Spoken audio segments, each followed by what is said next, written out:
Subject SP chapter number 8 company meeting part 2। इस chapter में आप पढ़ोगे मीटिंग्स के कितने टाइप है। तो बेसिकली मीटिंग के इस चैप्टर में 3 टाइप बताए हुए हैं, share holders meeting, directors meeting और क्रेडिटर्स मीटिंग। कंपनी मीटिंग जो है ये 3 पार्ट में डिवाइडेड है। अब शेयर होल्डर्स मीटिंग के भी 2 टाइप हैं, ओके। फिर डायरेक्टर्स मीटिंग के 2 टाइप हैं। तो हर एक के टाइप्स पढ़ोगे, उनका मीनिंग, डेफिनेशन, ओके। फिर उसके बाद आप पढ़ोगे सेक्रेटरी के फंक्शंस क्या क्या हैं, ड्यूटीज़ क्या क्या वो परफॉर्म करता है एनुअल जनरल मीटिंग के टाइप में। और फिर इन दोनों का डिस्टिंग्विश बिटवीन पढ़ोगे, मतलब शेयर होल्डर्स मीटिंग और बोर्ड मीटिंग में क्या फ़र्क है, एनुअल जनरल मीटिंग और एक्स्ट्राऑर्डिनरी जनरल मीटिंग में क्या फ़र्क है करके, ओके। इंट्रोडक्शन पार्ट से स्टार्ट करते हैं। In joint stock company there is separation of ownership and management, hence there is a need to conduct meeting of the shareholders and the board of the directors. Several types of shareholders meeting and directors meetings are conducted by the company. So types of meeting, there are 3 types: shareholders meeting, directors meeting, creditors meeting. Shareholder meeting is divided into 2 parts: general meeting and class meeting, okay. And then general meeting is divided into 2 parts: annual general meeting and extraordinary general meeting. Now second type of company meeting is directors meeting. So basically directors meeting is divided into 2 parts. The first one is board meeting and the second one is committee meeting. And the last type of company meeting is creditors meeting. So हम shareholders meeting क्या होता है first type पढ़ लेते हैं। Company meeting का shareholders participate in the management of the company. They are the owner of the company. They exercise their right to manage the company by participating in shareholders meetings. Shareholder meetings are arranged to discuss on various issues and arrive at decisions. Shareholders meeting is divided into 2 parts: general meeting and class meeting. So first type जो है वो है general meeting. General meeting क्या होता है? So this are the meetings of equity shareholders of the company. यहाँ पे सिर्फ इक्विटी शेयर होल्डर्स जो होते हैं उनकी मीटिंग होती है. और there are 2 types of general meeting: annual general meeting and extraordinary general meeting. So annual general meeting मतलब जो साल में एक बार होता है फिनेंशियल ईयर के दौरान, मतलब कि 31 मार्च आप बोल सकते हो या कोई भी डेट, लेकिन साल में एक ही बार होता है. Purpose of annual general meeting is to adopt annual accounts, to declare dividend, to elect directors, to appoint auditors and fix their remuneration, and to review the progress of performance of the company.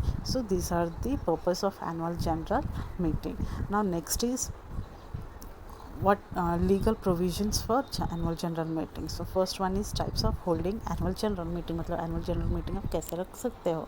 तो 4 type है यहाँ पे आपको. First जो है वो है आपका फर्स्ट एनुअल जनरल मीटिंग, मतलब कि पहला मीटिंग. कंपनी जब स्टार्टअप करते हो तो पहला मीटिंग आपको रखना होता है 9 महीने के अंदर अंदर. उसके बाद सेकंड जो है वह है subsequent annual general meeting. Subsequent annual general meeting मतलब within the 6 months after the completion of its financial year. And the third one is the interval between 2 AGM, मतलब 15 महीने के अंदर जो आप 2 एनुअल जनरल मीटिंग रखोगे तो वो है. फिर लास्ट है extension of time for conducting AGM. अगर आपने कोई टाइम एक्सटेंड किया रहेगा एनुअल जनरल मीटिंग का तो उसको आप फोर्थ टाइप में कंसिडर करते हो. नेक्स्ट जो लीगल प्रोविज़न है वो है अथॉरिटी टू कन्वे मीटिंग. मतलब कौन जो है मीटिंग ऑर्गेनाइज करता है या कौन कंडक्ट करता है. तो बोर्ड ऑफ डायरेक्टर्स जो है यही एक प्रॉपर अथॉरिटी है जो कि एनुअल जनरल मीटिंग रख सकते, कंडक्ट कर सकते हैं. नेक्स्ट है नोटिस. अगर आप एनुअल जनरल मीटिंग रखते हो तो आपको तीसरा काम क्या करना पड़ता है कि नोटिस भेजना पड़ता है शेयर होल्डर्स को. वो भी 21 दिन पहले जो भी उन्होंने आपको एड्रेस प्रोवाइड किया रहेगा उस एड्रेस पे पोस्ट करना पड़ता है. नेक्स्ट और लास्ट जो है वो है date, time and place of the AGM. जब आप नोटिस भेजते हो तो आप उस नोटिस में डेट, टाइम और जगह बताना पड़ता है कि एनुअल जनरल मीटिंग जो है वो कहाँ पे होगी. उसके बाद है कोरम. कोरम मतलब क्या हो गया कि कितने मेंबर्स लोग जो है एनुअल जनरल मीटिंग को अटेंड कर सकते हैं. तो अगर प्राइवेट कंपनी है तो कम से कम 2 लोग होने चाहिए और मैक्सिमम जो है वो कितने 5 लोग हो सकते हैं, ओके. वो डिपेंड करता है कंपनी के ऊपर. जहाँ पे अगर नंबर ऑफ़ शेयर होल्डर्स 1000 होंगे तो वहाँ पे कोरम में 5 मेंबर्स होते हैं. अगर 1000 से ज़्यादा है और 5000 से कम है तो 15 मेंबर्स रहते हैं एज अ कोरम. और जहाँ पे 5,000 से ज़्यादा हैं वहाँ पे 30 मेंबर्स एज अ कोरम रखे रहते हैं होते हैं। नेक्स्ट जो लीगल प्रोविज़न है वो है एडजर्नमेंट ऑफ मीटिंग, मतलब मीटिंग जो है अगर ख़त्म हो रही है तो वो सब बताना पड़ता है। ओके, और अगर किसी ने अपॉइंट नहीं किया तो नहीं आपने एनुअल जनरल मीटिंग रखा तो आपको पेनाल्टी भी भरना पड़ सकता है। अब सेकेंड टाइप पढ़ लेते हैं शेयर होल्डर्स मीटिंग का, जो कि है एक्स्ट्राऑर्डिनरी जनरल मीटिंग। तो एक्स्ट्राऑर्डिनरी जनरल मीटिंग मतलब क्या होगा, जहाँ पे अर्जेंट मैटर्स को आप बोल सकते हो कि डिसाइड करना है या डिस्कस करना है, तो हम एक्स्ट्रा जनरल ऑर्डिनरी मीटिंग रखते हैं, जहाँ पे उसको बोला जाता है स्पेशल बिजनेस मीटिंग भी। मतलब सडनली कोई मैटर हो गया कंपनी में, उसके ऊपर आपको डिस्कशन करना है तो आपको एक्स्ट्रा ऑर्डिनरी जनरल मीटिंग रखना रहता है। अब इसका क्या पर्पस है, तो क्या पर्पस हो सकता है कि मेमोरेंडम ऑफ एसोसिएशन, मतलब कोई डॉक्यूमेंट से रिलेटेड डेटा चेंज करना है या रूल्स चेंज करना है या डायरेक्टर्स को हटाना है या ऑडिटर्स को हटाना है या कुछ भी कंपनी बंद करना है, तो ऐसी सिचुएशन पे ही हम अचानक से मीटिंग रखते हैं, जिसको एक्स्ट्रा ऑर्डिनरी जनरल मीटिंग या स्पेशल बिजनेस मीटिंग भी बोलते हो। अब एक्स्ट्रा ऑर्डिनरी जनरल मीटिंग अगर आपको रखना है तो क्या क्या लीगल प्रोविजंस लगते हैं, तो फर्स्ट क्या है, अथॉरिटी टू कन्वे। तो कौन कन्वे करता है मीटिंग, बोर्ड ऑफ डायरेक्टर्स, तो बोर्ड ऑफ डायरेक्टर्स का परमिशन लगेगा। फिर उसके बाद आपको क्या करना पड़ता है, आपको लॉ को फॉलो करना पड़ता है, जो कि गवर्नमेंट लॉ के अकॉर्डिंग ही आप मीटिंग रख सकते हो।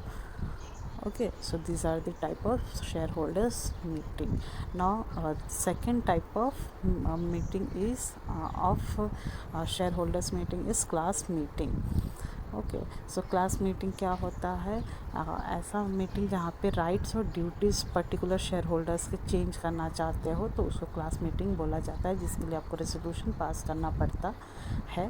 और जो कंपनी के शेयर होल्डर्स होते हैं उनके लिए ही ये मीटिंग रखा जाता है, उनसे ही रिलेटेड होता है, और ये हमेशा मतलब कन्वे नहीं होता है, ज़रूरत पड़ने पे ही कन्वे होता है।